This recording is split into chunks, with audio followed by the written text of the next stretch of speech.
While the race for Senate is getting a lot of attention, voters in different parts of the state face important decisions at the local level. We reached out to some of our newsrooms around Texas to learn more about the issues driving people to vote. I'm Isaac Ramirez in Tyler. Republicans and Democrats are aiming to flip seats in the Texas House, and East Texas is home to 5 of these races. Matt Schaefer currently represents District 6, which includes Tyler, the largest city in the Piney Woods. Daniel Alders is the Republican hoping to keep this seat red as he faces a challenge from Democrat Cody Grace. But this is an uphill battle for Grace. The last time a Democrat won this seat was more than 30 years ago. And in District 7, which covers Longview and Marshall, Republican Jay Dean is hoping to keep his seat against Marlena Cooper, a position he has held now for several terms. East Texas has seen record turnout in early voting, and will this trend continue on Election Day? We'll find out together on November 5th.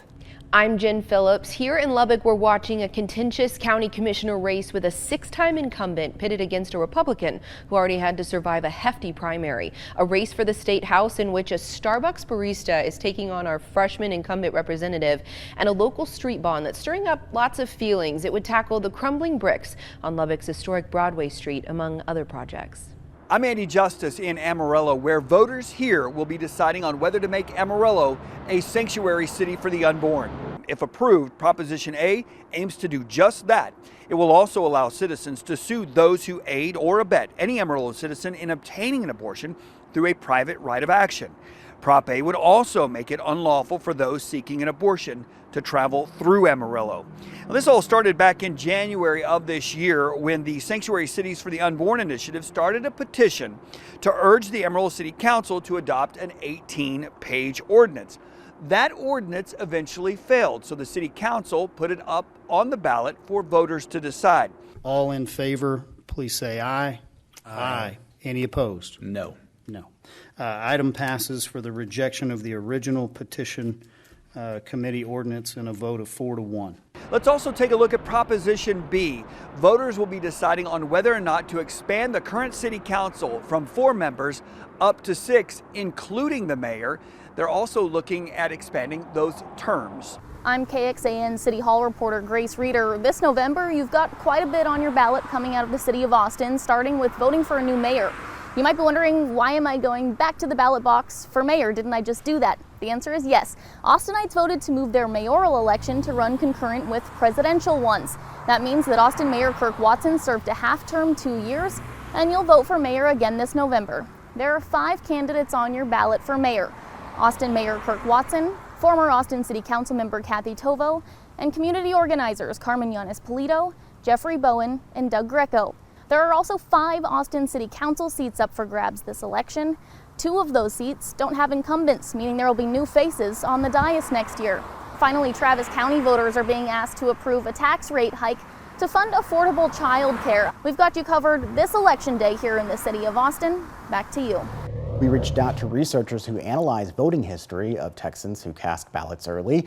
They compare the number of people who previously voted in Republican primaries with those who voted in Democratic primaries.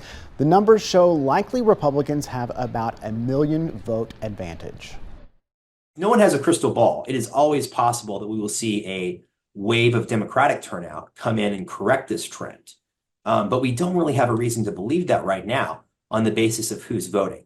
Right now, it just looks like a high turnout for Republicans and a lower turnout for Democrats. There is a big wild card. Around 40% of voters do not have a history of voting in Texas primaries. Those are people either new to Texas voter rolls or those who only voted in general elections where you don't have to declare party affiliation. If you're voting on Tuesday, remember there are tighter rules on what you cannot wear to the polls. According to the League of Women Voters, the Secretary of State's office expanded the rules on what qualifies as electioneering. The rules now include even issues or candidates not on the current ballot. That particularly comes into play when it comes to things like hats and t-shirts. Electioneering now is defined as pretty much anything that has to do with an election, including the criticism of the conduct of an election. So if you have count every vote or something like that, that's not allowed. So it doesn't have to be, your Trump Vance shirt. It could be a MAGA hat. It could be a Gore Lieberman shirt from 2000. It could be vote for Pedro or don't blame me, I voted for Voldemort. People can wear campaign clothing and talk to folks in line as long as they don't get too close to where people vote. In Texas, electioneering is banned within 100 feet of a polling place.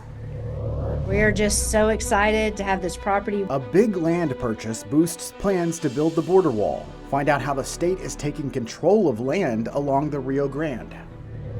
Texas hospitals now checking the citizenship status of their patients. We look at what's behind this new order from the governor and why it's generating concern.